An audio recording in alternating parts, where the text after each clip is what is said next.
তোমাদের কি স্প্লিটেন্স দেখা দিয়েছে সে নিয়ে ভীষণ দুশ্চিন্তায় আছো? আমার কাছে এটার সমাধান আছে। আমি এর জন্য একটা হেয়ার প্যাক বানাচ্ছি, যার জন্য লাগছে টক দই, ডিমের সাদা অংশ আর মধু। এটাকে ঠিক পরিমাণ মতন মিশিয়ে নিয়ে যতটা ভালো পারবে ততটা ভালোভাবে এইভাবে মিশিয়ে নেবে।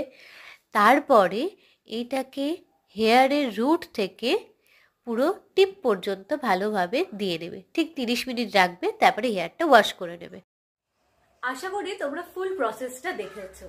এইটা তোমরা উইকে একবার করে আর 1 মাস করে দেখো, তোমরা দেখবে খুব ভালো রেজাল্ট পাবে। এর বাইরেও আমি তোমাদের একটা টিপস দিয়ে রাখি, যখন তোমরা হেয়ার ওয়াশ করবে তারপরে কিন্তু চুলটা ঝাড়বে না, তাতে কিন্তু স্প্লিটেন্স বেশি হয়ে থাকে। এবং স্প্লিটেন্স হচ্ছে মানে তোমার হেয়ারে কিন্তু প্রোটিন দরকার, ময়েশ্চার দরকার। তার জন্য আমি যে ইনগ্রেডিয়েন্টস গুলো ইউজ করেছি সেটা যথাযথ। তাই তোমরা এটা ইউজ করে দেখো, আশা করি খুব ভালো রেজাল্ট পেয়ে যাবে। টাটা।